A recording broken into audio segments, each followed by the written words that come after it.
Hello YouTube. And while we are on the topic of vintage printers, let me welcome you once again to the YouTube room. We have not been in here for quite a few years. And judging by the smoke coming off of the sun gun, let's hope this whole place doesn't catch on fire. Anyway, what we have here today, well, you know what? We might be a little bit better off without the sun gun. Hold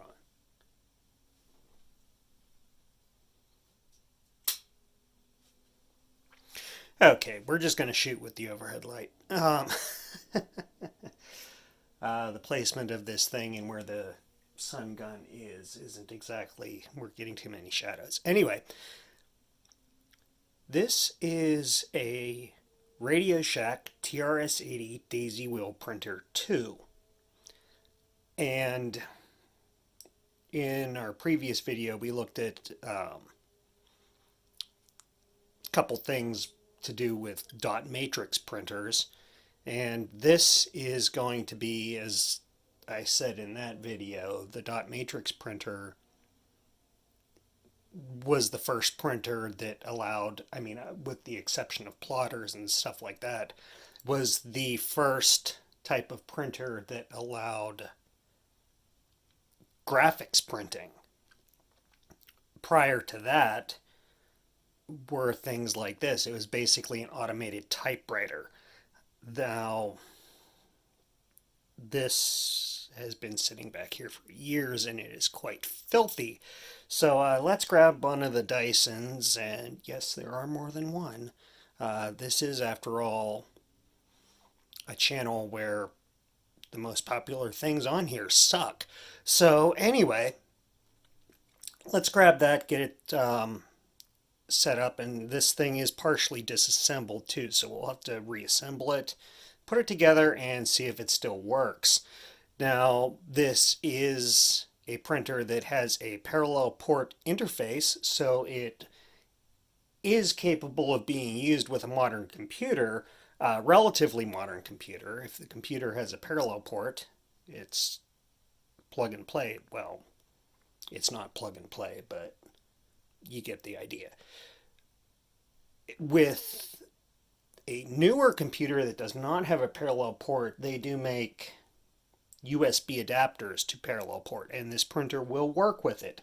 However, the TRS 80, one of the quirks with it, is that the computer did not send a line feed to the printer. So the printer automatically had a built-in line feed to it. Like when the carriage would get to the end of the line, the computer didn't signal that it was time to, hey printer, start a new line. So the printer automatically jumped a line at the end of the line.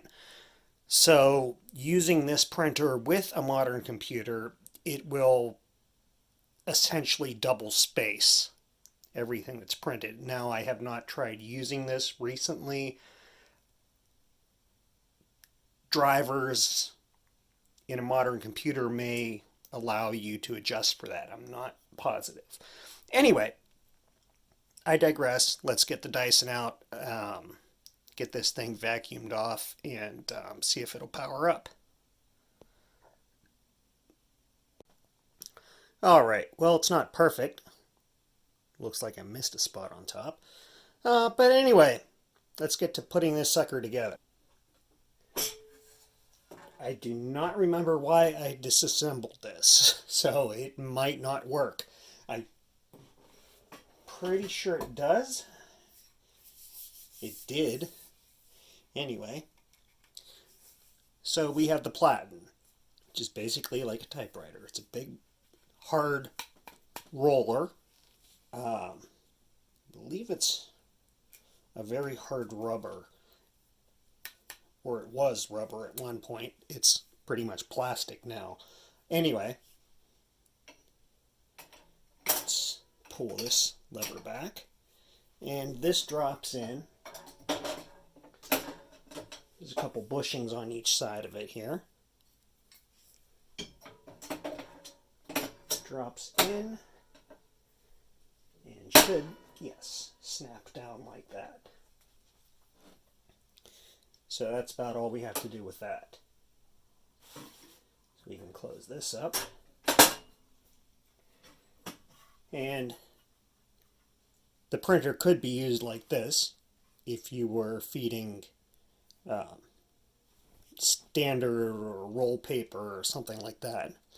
There are, I believe, options that I do not have with this printer, but I do have the tractor feed mechanism. And this is adjustable. And it also has this gizmo that goes on here that basically is supposed to keep the paper from going back in. And there's, you can see there's two holes where it can go in. It's a slightly different angle. Anyway, this actually attaches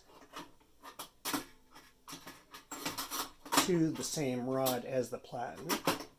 There's a couple little levers on the sides that you pull, and it should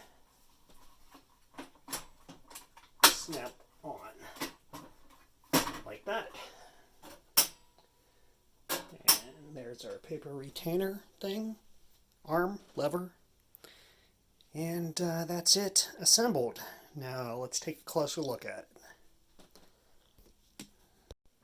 Okay, so this is the TRS-80, as I said, Daisy Wheel Printer 2. It did have plastic switches on this side. The covers have broken off, but the switches still work. For pitch and your online-offline power light. Pretty simple. Power switches on the back, and on the right hand side above the parallel port is a test switch which we will be using.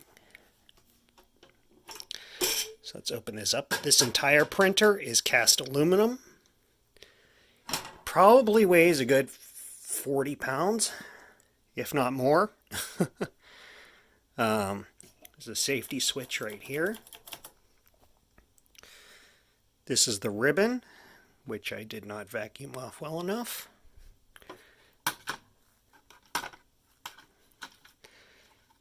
And it's caught. Crap. Shoot. Oh, it broke. Shoot. Well, we may not be testing this today. Anyway, I'll take a look at that in a little bit. But let's take a look at the print head mechanism. It is pretty much the same as a daisy wheel typewriter. And if I remember correctly, yes, this whole assembly tips back like that. And that is how you change. This little center part pops out.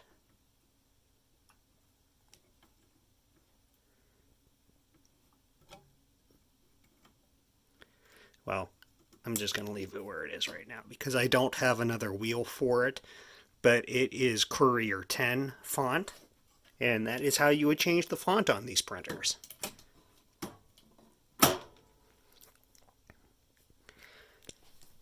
If we take a look on the back, the entire back of it here is a huge heatsink, and this does have a fan inside it. So this is one heavyweight printer. It is made for